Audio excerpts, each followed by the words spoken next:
Welcome to the Adapting Places podcast, part 2 of episode 2. This was my discussion with Martin Boisen from For the Love of Place, where we focused on the differences between place promotion, place marketing, and place branding. What happened since the publication of the first part of the episode, Martin and I actually realized that we probably didn't cover explicitly enough the differences between these concepts, so we got together and recorded some additional more explicit discussion about the differences, not necessarily relying on listeners having read the academic paper that Martin published around the topic. We'll still link to that paper, and I hope you enjoy the discussion as much as we did, and if there's any questions, do get in touch on adapting.co.uk.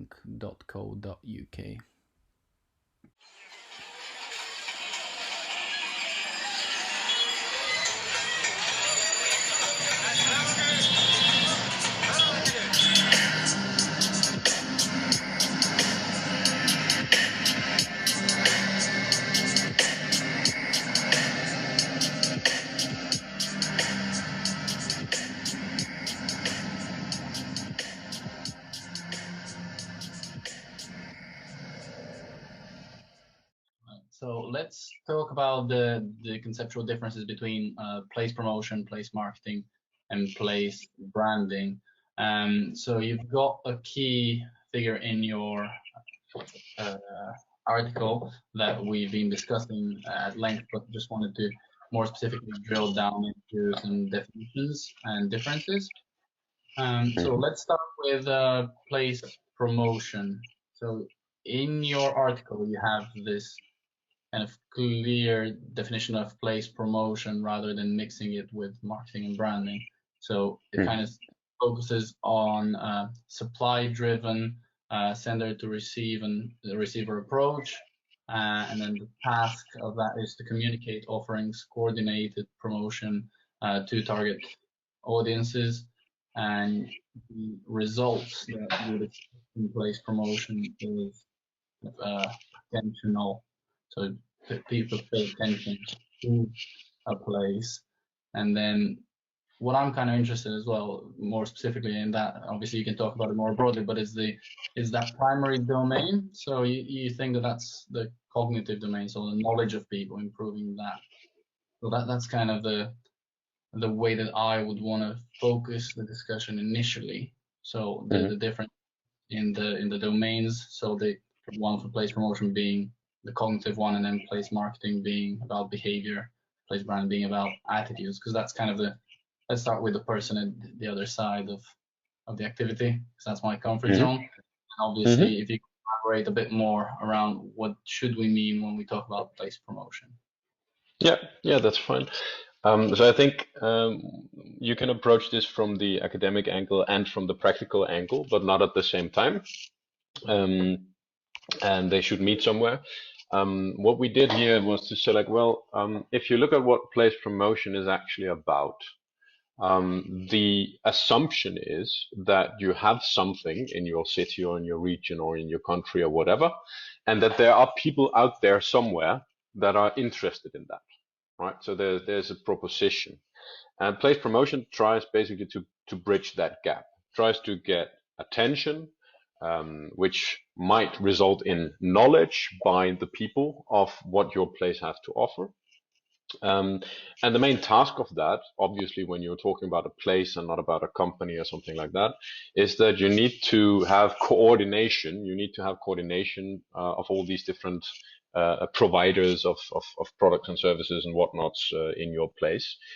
So that because the propositions is not a single product or a single service, but it's actually a combination, sort of like a mosaic of all different aspects of what that place have to offer.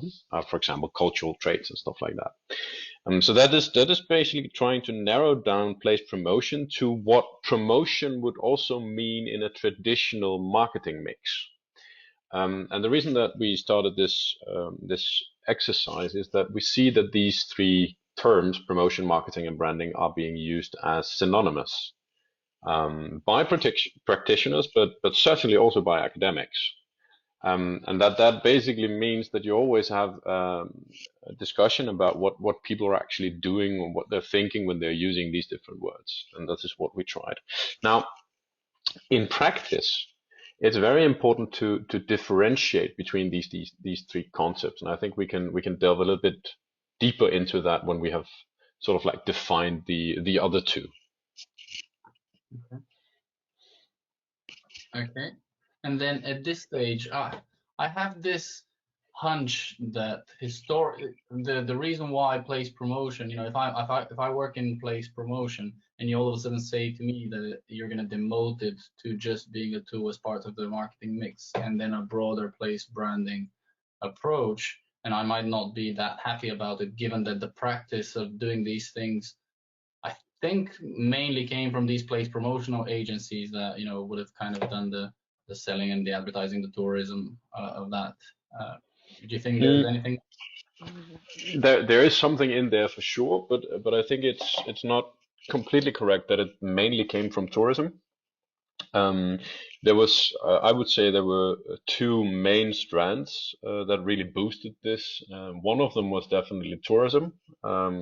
After the Second World War and in the 60s and so on and so forth, you got destination marketing, as it was called, right? Where places were sort of like packaged as destinations and then communicated as destinations, as propositions, and not the broader aspect of actually what makes a place, but just more or less like visiting Disneyland or something like that. Of course, I'm exaggerating. And there was a pushback from that, but at the same time, also as almost at the same time, I would say, you got much more offers on business promotion, foreign direct investment, boosterism. Think about all the post-industrial cities that needed new investments. So this is where you get the waterfront developments, and this is where you get the flagship developments and all these things, trying to sort of like promote the economic dynamics of a certain city, region, or country. And I think these two things, the economic promotion, if you may, and the tourism promotion, that they developed also in scientific literature, basically in different journals and in different thoughts, and that very few brought them together and said, like, you should not have a different kind of idea of your city when you're trying to sell it as a place to invest as when you're trying to sell it as a place to live or work or visit, because the place in essence is the same thing. And I think this is what brought place marketing, ironically, into the scene, because the first, influential contributions on this called themselves place marketing, and the first influential books on this was about place marketing, where the authors not necessarily made a distinction between place marketing and place promotion. Some of them did, like Kotler and such, but also sort of like put a new name on it to take it to the next level. And this is also something that you see in our definitions, definitions. They're not really definitions, but they're approaching definitions, where we say, like, well, place marketing is more than place promotion, because in place marketing you're not only trying to influence the demand, right? You're also trying to influence the supply, right? It's not enough. I mean, place promotion sort of like supposes that you have no influence whatsoever on what goes on in your city, but that you are made responsible, the practitioner side, that you are made responsible for generating attention for that, right? So in the classical tourism sector, somebody builds a hotel, but there's a tourism promotion agency, and they are somehow made responsible for, creating noise and filling the hotel beds. Whereas they have no influence on whether or not there are being built new hotel beds. This is a classic thing which we see today. So not having these definitions clear also means that it can lead to, and it often leads to, the wrong distribution of responsibilities and mandates and so on in practice, which is why I want to stress that it is much more than an academic or a semantic discussion in this sense. right? So take it to place marketing. I mean, if you're truly doing place marketing, which is about managing supply and demand, it's like we talked about last time. It's not necessarily about growth. It's about balance. And you see, if you are supposed to be managing supply and demand, and you're supposed to deliver product market combinations that meet the needs of different target segments, whereas the largest one will be the people already living in your place and the companies already operating in your place. You cannot pertain or sort of like pretend to do that if you're only in a position to do something about the demand side, right? So I'm not saying that place marketeers should decide whether or not hotels are being built. I'm just saying that if you're doing place marketing as such, then it should be a very, at least a consideration whether or not the city actually needs more hotels, right? And there should be some kind of advisory on that. I mean, nowadays successful companies are very rarely in a situation where the marketing department has no influence on the product development, right? So why is that the case in most of our places? Now, if I may then move on to the definition that we give on place marketing, we say that whereas in place promotion, we say that your results should be sort of like, it should be attention, right? And there's an assumption that if you have more attention, that will also lead to more choice. But what you do with promotion is you generate attention, right? Whether that results in conversion or not is basically a different matter, because that's not the sole responsibility of the promotion. That is also to do with the price and all these other different things. In place marketing, we do say that the result is actually the choice, so the spatial choice. And that makes place marketing, as we talked about at length last time, transactional. And it also makes it connotative in the sense that it's actually behavior. To take a choice or to not take a choice is behavioral, right?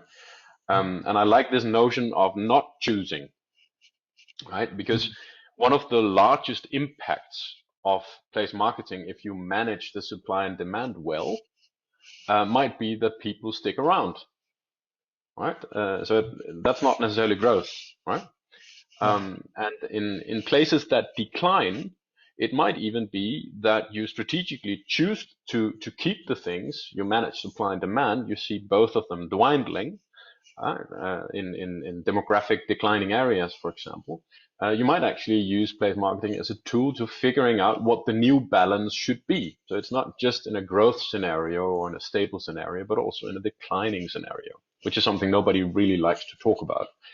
But for tourism, especially before the Corona situation, when we talked a lot about over tourism, figuring out what the new balance should be, what the carrying capacity of the system should be, is also place marketing strategic choice. So managing supply and demand to create that new balance, right? Even if it means decline in certain areas. So that's I think why place marketing should be the whole marketing mix, to take it back to traditional marketing textbooks, and not being seen as synonymous with just the place promotion. And in that sense, you can also see why I always like to make the link towards urban and regional governance. Because if you pertain to be doing place marketing, you need to have influence on a lot of the things that goes on in the city, right? And not just be the sales department or something like that. Okay, that's interesting that you mentioned the traditional marketing mix. Because I was just wondering, which part of other branches of marketing do you see as most closely synonymous with place marketing? So there's some academics discuss, place products, which is a bit odd to say, but then actually what they mean is the stuff that's in there. There's service marketing or relationship marketing. Do you see any of those being more or less relevant in describing more closely to what place marketing kind of is like? On the metaphorical level, certainly. But first of all, I would say I think this is a new strand, or relatively new strand on its own right, because I think places are intrinsically more complicated and multifaceted than any of the other situations that you mentioned. Um, right. Sometimes you can even say, well, forget about the marketing thing. It's relational therapy what we're doing, right? So there's a lot of developed thoughts and concepts that we can learn from the existing strands of marketing literature and theory. But their application should be transposition and not translation, or we should be very aware that we are then applying them to something that is not in fact a service or a product, right? When I say products and services, I mean those as metaphors for what a place basically has to offer. With that said, a city trip to Barcelona, for example, in many cases resembles product marketing in the sense consumer products, right? Sometimes even fast-moving consumer goods, because you buy that weekend, you go there, you consume that weekend, and then you go back.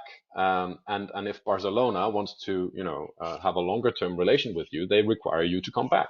So that's like, in a very, very metaphorical space, it's like if you go to the supermarket and you buy a certain product, you consume that product, and you have to go back and buy it again, right? And then you can discuss whether Barcelona is, the product or the supermarket or whatever, right? So it's metaphorical, and it's something that helps us speak about these rather abstract and vague things. But we have to be very, very aware that it doesn't lead us astray instead of actually bringing us conceptual clarity. Another example is that when you talk about living somewhere, service marketing and relation marketing is better used metaphors, or not even metaphors, but systems of thought. And why is that? Because I hope you do not wake up every day, well, maybe in this time period, but that you don't wake up every morning and think, well, would I like to stay living in, whatever place you're living in today, right? So that is much more something that you can compare to, for example, your mobile phone provider, right? Not the phone itself, but your provider. Like, everybody is annoyed with them all the time, but once every year or 2 year, you decide, because there's a new moment of choice popping up, whether you want to stay with the same provider or whether you want to shift. But it's not something that you do daily.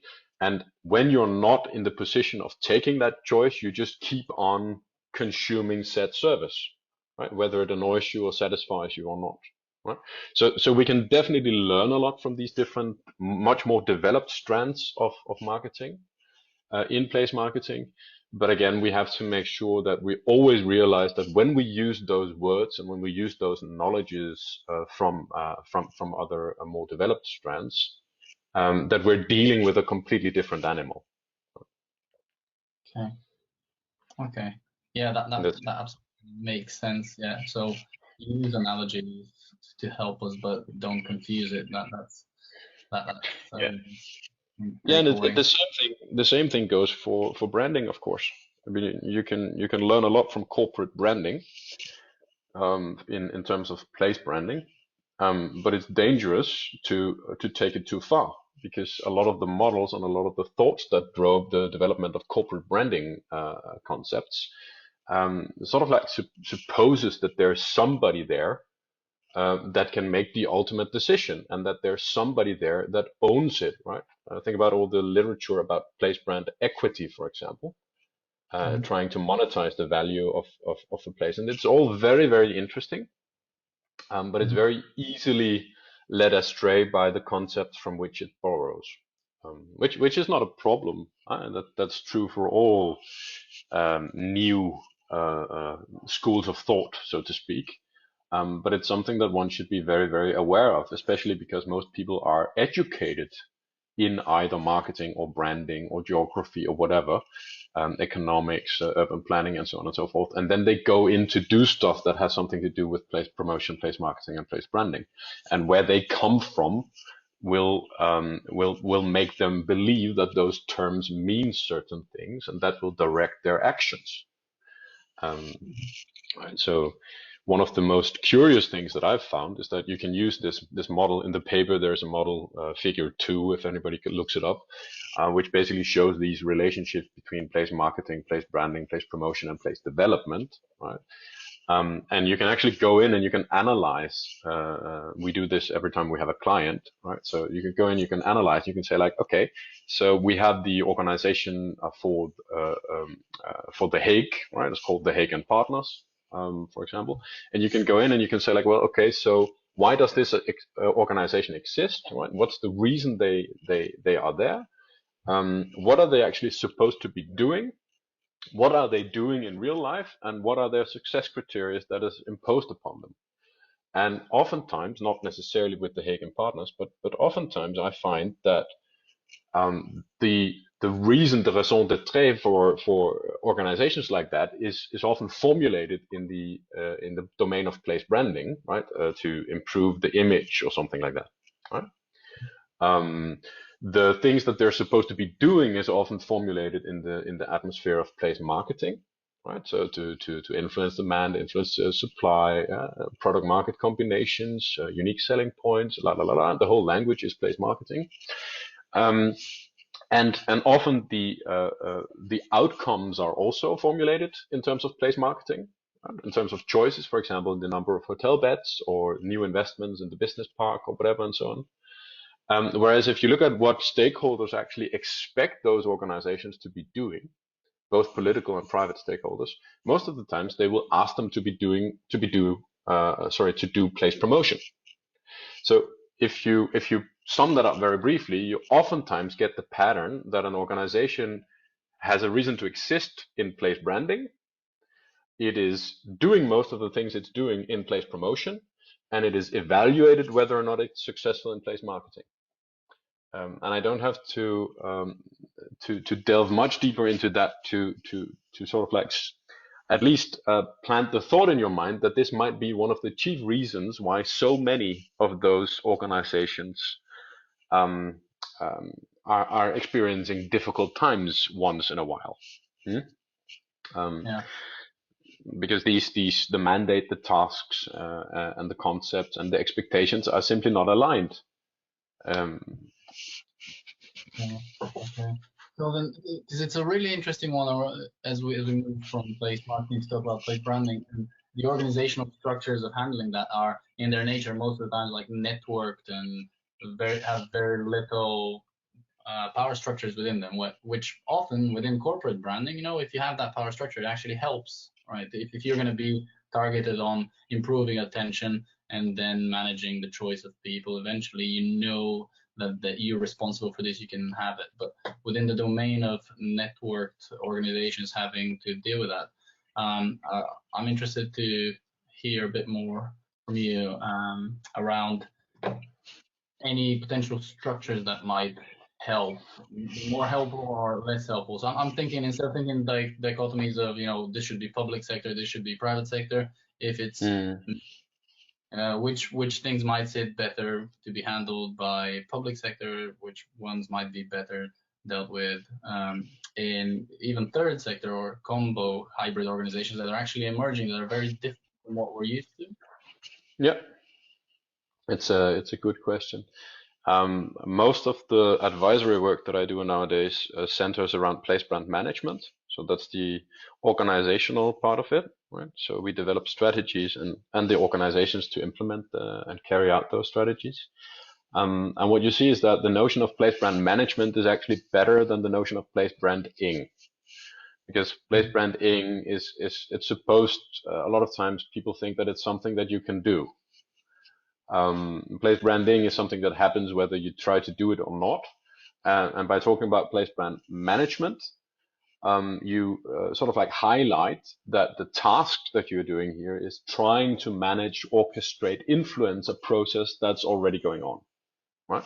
So that is a semantic distinction which we feel resonates a lot with practitioners, because it also makes it clearer what their success criteria should be, right? Because if I make you a place brand manager, I will make you responsible for your efforts in trying to influence and manage this very, very difficult and complex process.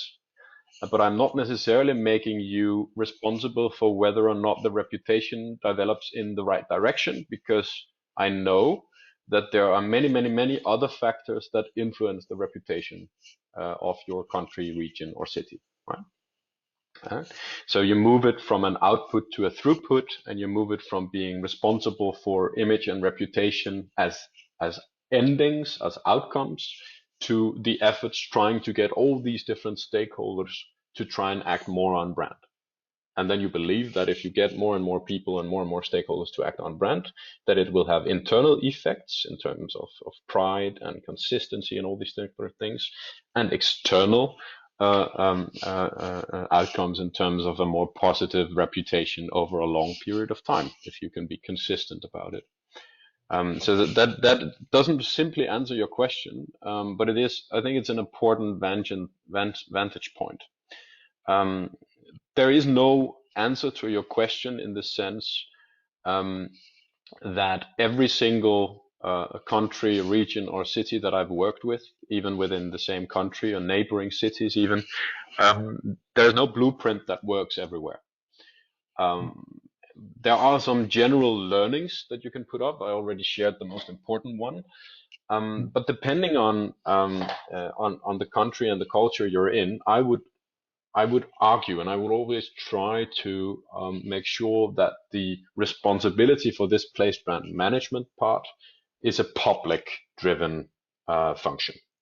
Not necessarily because they are the best to do it, but because I think that the reputation of a place is one of the commons. It's a common good, and the ones that are elected or appointed or whatever to maintain the commons and to work for the common goods should also be the ones that take this to heart. It's also because place branding is less transactional than place marketing. So when you move from place branding more towards the place marketing, and now we create a situation where the place brand managers are making sure that whatever the place marketing is doing is on brand, but does not bother themselves with actually trying to manage the supply and demand from the transactional perspective. They manage it from an on-brand perspective, right? On-brand, off-brand. Then you can have a much more mixed version where when it's about place marketing, it's more about the choices that you want to influence. And it's much more easy. I'm not saying it's easy, but it's much more easy than it is with place branding to show, for example, private stakeholders what's in it for them. And in that situation, it's also more useful to have the ones that are going to profit from certain spatial choices, to have them also take responsibility, take risk, and pay for the efforts that are put in trying to develop this certain markets, right? So I would say that the private involvement, in terms of a percentage, if you may, a little bit artificially, I would say that you can almost draw a line through my schematic there, with place promotion having the most private funding and influence, place marketing being somewhere in the middle, and place branding having a rather low funding and influence from the business community compared to the other ones. However, that would be it would be wrong to take this as a blueprint and apply it in every single place and in every single culture. It's more meant to show that, for example, businesses are more likely to pay for stuff which they have a direct idea about what they're getting back from. You can have a lot of influence from a place brand managing perspective by keeping the responsibilities for place marketing somewhere else, and then trying to just make sure that whatever they do, it's on brand. And you're not the brand police, because you don't own the brand of the place either, right? You're just there to nurture and orchestrate it. Yeah. Okay. And is even within corporate branding, this branding police approach can exist. Is there a way that you can think about what are ways and artifacts to capture what's on brand and what's off brand, and how to have these discussions, and how that plays into setting up organizations and avoid the policing? That's an interesting part. Well, we have a whole masterclass only on that topic, with a lot of examples from different cities that are doing it. Again, it's about making sure that you have a clear idea that can easily be communicated to the different stakeholders about what it means to be off-brand. This is something that cities and regions don't like that much. But you shouldn't take off-brand, on-brand as a binary. It's not like if it's not on-brand, then it's off-brand, right? It's not like that. It's more like a scale. Something can be very, very off-brand if it goes against every single thing that is deemed, the values of the place. Something can also be neutral in the sense that it could be anywhere, um, and and in that sense, you might conclude, well, if it's neutral, it doesn't do your brand any good, it doesn't do your brand any bad. But then you also have to look at, does it communicate really a lot? Does it have a lot of strength? Because then it might sort of like create so much neutral noise that nobody will hear about the things that are actually on brand for the place. Right? So we work with what we call a place brand matrix, which has two dimensions. One of them is from off-brand to on-brand, and the other one is from very low impact to a rather high impact on the general image of the place. Whereas we know that having a very high impact on the reputation or on the image and the reputation of the place is actually rather limited. Mm-hmm. Okay. Right? Because even to have a very large impact on the image of the place, you would be needing to do a lot of things for a very, very long time before you reach an impact. Now, to be able to work with that, you need to have core values. It's not enough to define your brand in terms of a theme. For example, we're the city of sports, or we're the city of this, or the city of that. That's not enough, because that automatically means that everything that does not relate to sport, for example, that you have difficulties figuring out how can something that's not about sports then still be on brand. And then you get all these platitudinal efforts of trying to get sports into everything, also to places where it does not belong. Right? So that shows you that you need to be able to define the why of the place and the core values of the place, and you need to have instruments in trying to help people assess the extent to which something is on brand or off brand. And what we've seen a lot in practice is that when you start developing those tools, which needs to be very simple, and you start to get people in a room where they start considering the extent to which something is on brand or off brand, that just from considering that, a lot of positive ideas are basically instantly brought to the table of how an activity or whatever, how that actually could be on brand. And this is the conscious orchestration that I'm always talking about, that you need to create moments in decision making, to create moments in consideration, and also in evaluation later on, where you basically talk about the impact that set activity is going to have on the image and later on reputation of the place. And this is not campaigns only or stuff like that. It's also new buildings in places that's going to change the experience of your place. It can be whether you decide to have proper housing for the students or for the homeless or whatever. All these decisions communicate about what the meaning and essence and values of a place are. And if there's nobody at the table that take that angle on the decision making, then you're losing out on a lot of opportunities, and you might actually be hurting a lot of other efforts somewhere else, right?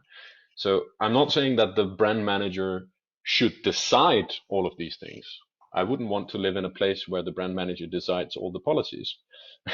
I'm just saying that they should be put in a position where they can advise on such decisions. Okay. And I think nowadays, in an increasing number of cities and regions, this is actually the case. That's what I see from my own advisory work. But of course, that's not really a good a good sample. I still see that if I limit myself to Europe, that there are really a lot of cities in Europe that have defined their core values, that have sort of like created a nice booklet about what their brand is, and they also act upon it, which is very good. But they basically lack the structural tools to take it from the level of intuition to take it to a more strategic level. Um, so that is the next level that we can go to.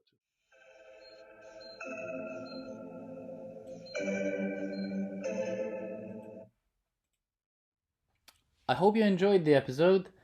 Big thanks goes out to the Place Brand Observer for organizing this conversation. For anyone looking ahead to the next episode, we would be talking to Malcolm Allen from Bloom Consulting, and our focus will be on the climate emergency and why this is not making its way into Place Brand strategies